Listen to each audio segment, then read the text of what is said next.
Fitzgerald Kennedy, do solemnly swear.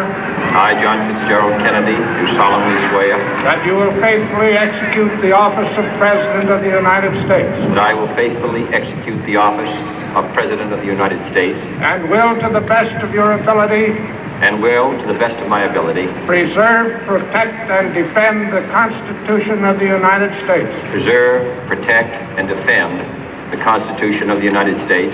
So help you God. So help me God.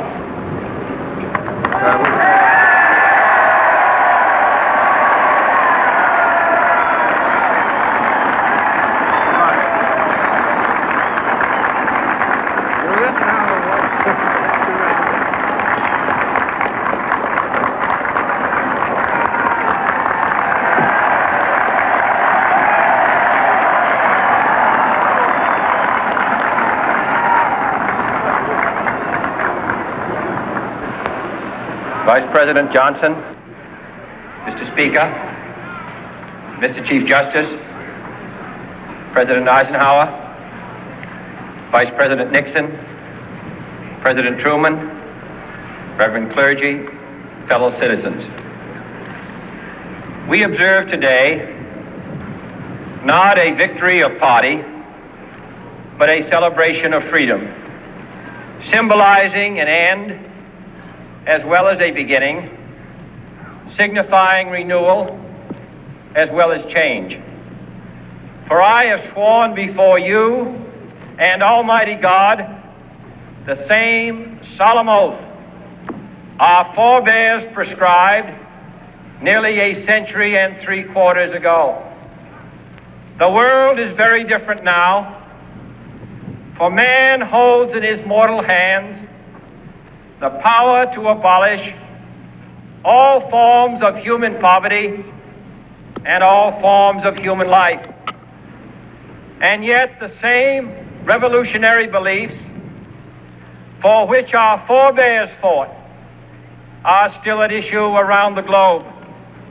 The belief that the rights of man come not from the generosity of the state, but from the hand of God. We dare not forget today that we are the heirs of that first revolution. Let the word go forth from this time and place to friend and foe alike that the torch has been passed to a new generation of Americans born in this century, tempered by war, disciplined by a hard and bitter peace, proud of our ancient heritage, and unwilling to witness or permit the slow undoing of those human rights to which this nation has always been committed and to which we are committed today at home and around the world.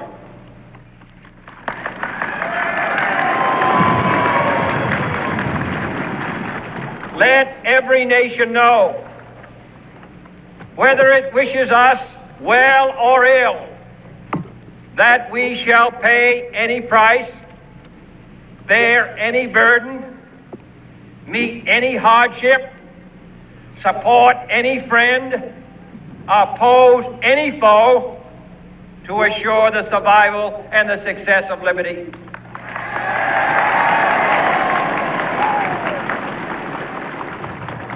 This much we pledge and more. To those old allies whose cultural and spiritual origins we share, we pledge the loyalty of faithful friends. United, there is little we cannot do in a host of cooperative ventures. Divided, there is little we can do, for we dare not meet a powerful challenge at odds and split asunder. To those new states whom we welcome to the ranks of the free, we pledge our word that one form of colonial control shall not have passed away, merely to be replaced by a far more iron tyranny. We shall not always expect to find them supporting our view, but we shall always hope to find them strongly supporting their own freedom, and to remember that in the past, those who foolishly sought power by riding the back of the tiger ended up inside.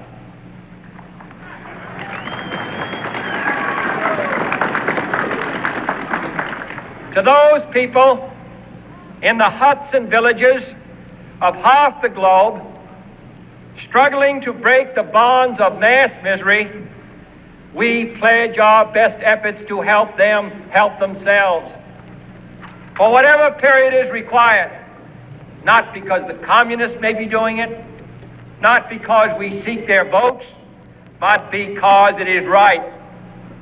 If a free society cannot help the many who are poor, it cannot save the few who are rich.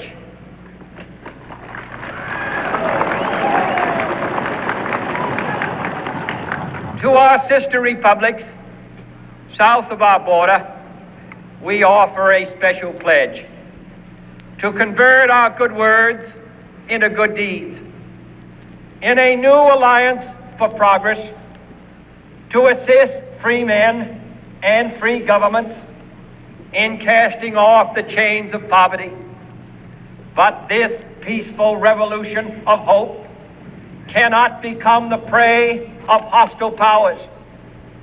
Let all our neighbors know that we shall join with them to oppose aggression or subversion anywhere in the Americas. And let every other power know that this hemisphere intends to remain the master of its own house.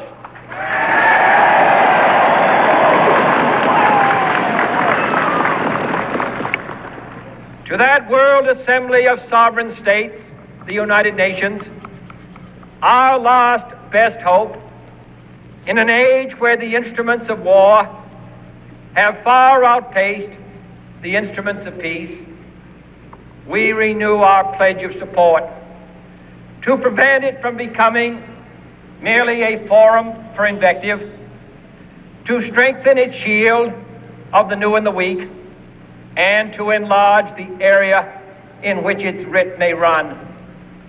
Finally, to those nations who would make themselves our adversary, we offer not a pledge, but a request that both sides begin anew the quest for peace. Before the dark powers of destruction, unleashed by science, engulf all humanity in planned or accidental self-destruction, we dare not tempt them with weakness, for only when our arms are sufficient beyond doubt can we be certain beyond doubt that they will never be employed. But neither can two great and powerful groups of nations take comfort from our present course, both sides overburdened by the cost of modern weapons, both rightly alarmed by the steady spread of the deadly atom, yet both racing to alter that uncertain balance of terror that stays the hand of mankind's final war. So let us begin anew, remembering on both sides that civility is not a sign of weakness, and sincerity is always subject to proof.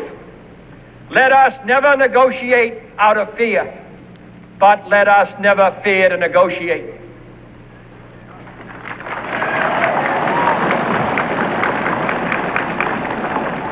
Let both sides explore what problems unite us, instead of belaboring those problems which divide us. Let both sides, for the first time, formulate serious and precise proposals for the inspection and control of arms, and bring the absolute power to destroy other nations under the absolute control of all nations.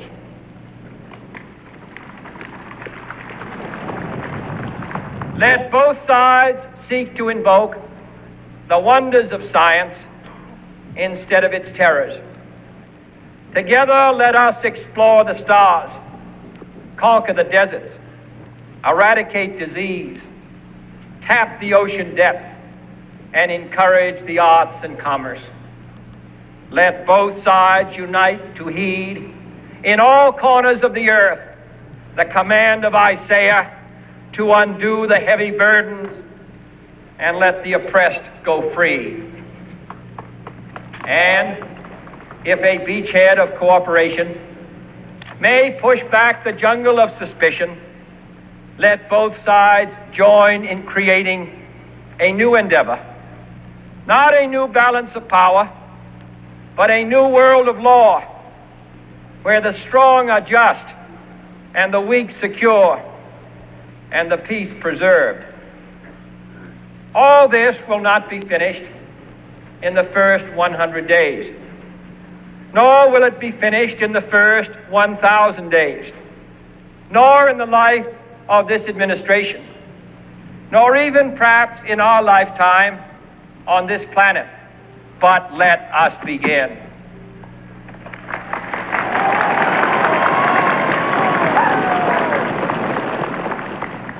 In your hands, my fellow citizens, more than mine, will rest the final success or failure of our course. Since this country was founded, each generation of Americans has been summoned to give testimony to its national loyalty. The graves of young Americans who answered the call to service surround the globe. Now the trumpet summons us again, not as a call to bear arms, though arms we need, not as a call to battle, though in battle we are, but a call to bear the burden of a long twilight struggle, year in and year out, rejoicing in hope, patient in tribulation, a struggle against the common enemies of man, tyranny, poverty, disease, and war itself. Can we forge against these enemies a grand and global alliance, north and south, east and west, that can assure a more fruitful life for all mankind? Will you join in that historic effort?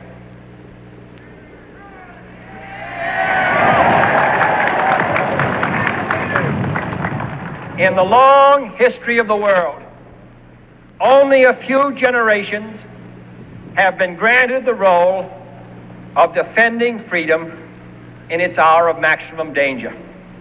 I do not shrink from this responsibility. I welcome it.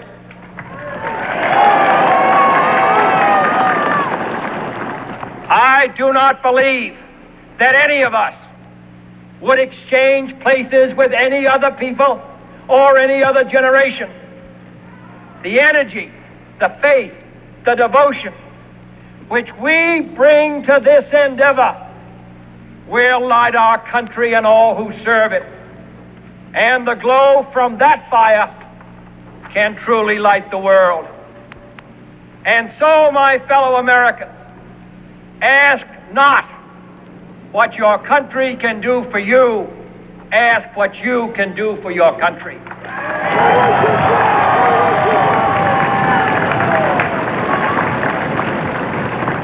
My fellow citizens of the world, ask not what America will do for you, but what together we can do for the freedom of man. Finally, whether you are citizens of America or citizens of the world, ask of us here the same high standards of strength and sacrifice which we ask of you. With a good conscience, our only sure reward, with history the final judge of our deeds, let us go forth to lead the land we love, asking His blessing and His help, but knowing that here on earth God's work must truly be our own.